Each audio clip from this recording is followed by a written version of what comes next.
Buenas tardes, soy el psicólogo Carlos Adán de Abajo, desde Guadalajara, Jalisco, México, a inicios de noviembre de 2021.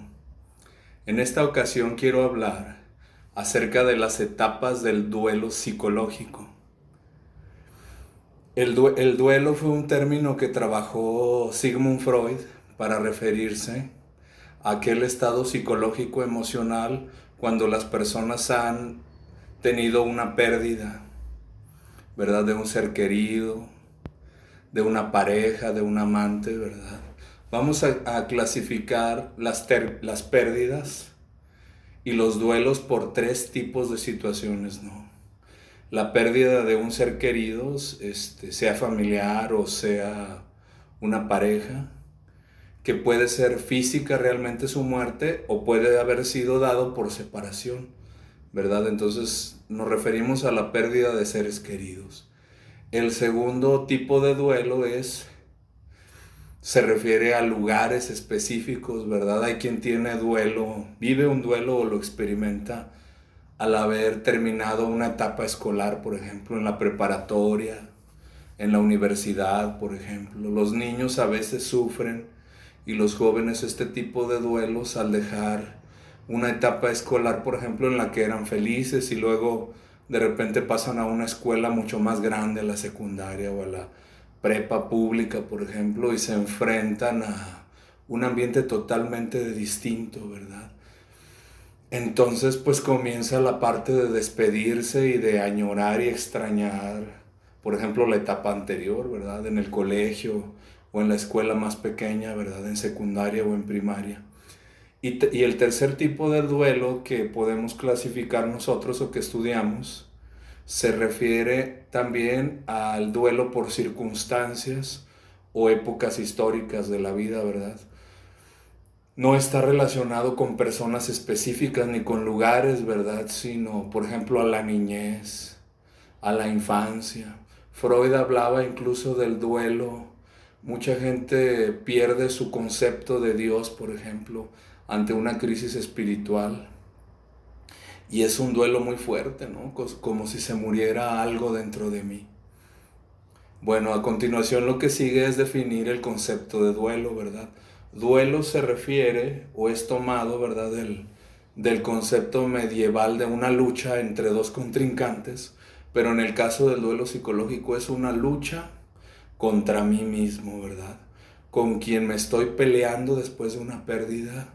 No es únicamente contra el ser querido o el lugar en el que ya no estoy o con quien ya no estoy, sino que con quien me estoy peleando y me estoy poniendo de acuerdo es conmigo mismo, ¿verdad? Que es lo más difícil. Y el duelo consiste en una etapa de apaciguarme, de encontrarme a mí mismo y encontrar la paz después de una pérdida emocional o física, ¿verdad? De personas o lugares o tiempos históricos de mi vida. La primera etapa del duelo, ¿verdad? Después de haber perdido a alguien o algo, no la van a encontrar en un libro de psicología, ¿verdad? Porque es algo que yo mismo he definido sobre la base de mi propia experiencia profesional atendiendo pacientes psicológicos y en psicoterapia.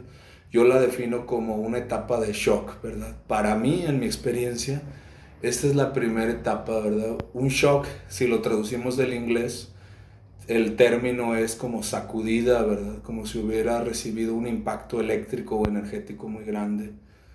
Y es bien interesante porque, por ejemplo, el pedagogo Paulo Freire, en el libro Cartas a Cristina, ¿verdad? Hablaba de que nadie está totalmente preparado nunca, ni aunque esté conviviendo con un paciente terminal, por ejemplo.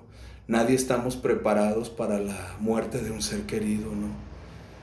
Por más que haya estado yo con la persona agonizante, pero por ejemplo a veces por años, ¿verdad? Nadie está totalmente preparado, entonces el shock es la primera etapa en donde recibo un impacto y es como si me hubieran movido fuera de mi tiempo, fuera de espacio, fuera de mí mismo, ¿verdad? Y cuesta trabajo reaccionar. Muchas personas actúan en esta etapa ¿verdad? Como por un automatismo, ¿verdad? Sin saber que los guía, como en piloto automático, ¿no? Entonces el shock es una sacudida muy fuerte que me mueve de mi realidad, ¿no? Una realidad que tenía compartida con el ser querido que se fue o con los lugares que perdí, ¿verdad? Entonces para mí esa es la primera etapa, el shock.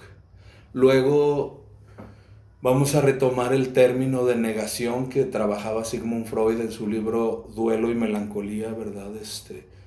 A veces se da la negación desde antes del shock. Eso es bien interesante en mis observaciones con pacientes y con personas, ¿no?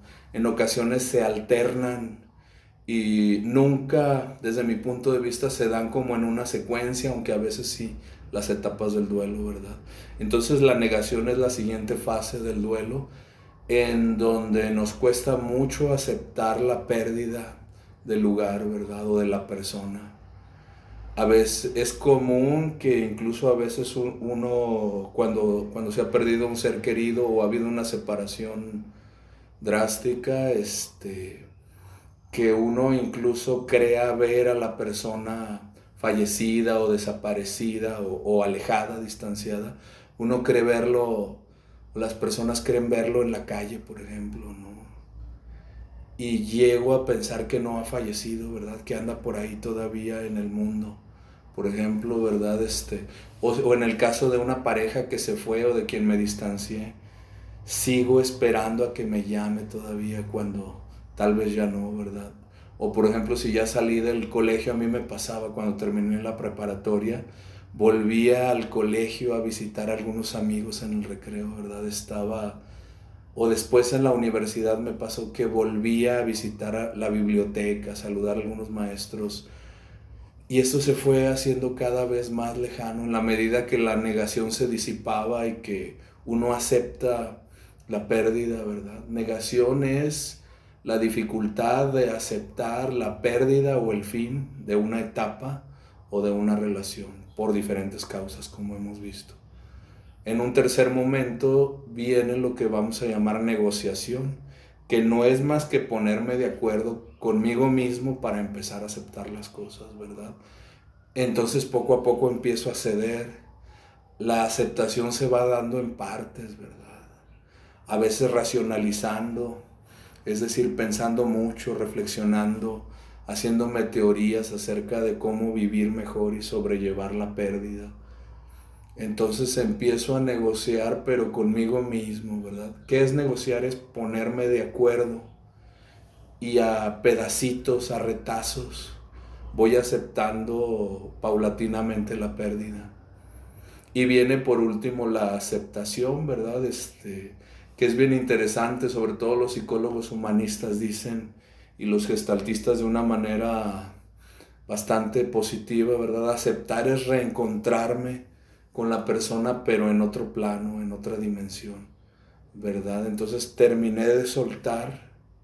Una parte de mí murió, la que se relacionaba con esa persona también, fíjense. Por eso decían los psicoanalistas también que es el duelo, ¿verdad? Una parte mía se está muriendo al haberse ido esa persona o esas cosas que se terminaron, ¿verdad? Entonces es una parte de mi yo la que muere. Ahí les recomiendo mucho el libro de Igor Caruso, que se llama La separación de los amantes, ¿verdad? Entonces vamos a hacer una breve síntesis, ¿verdad?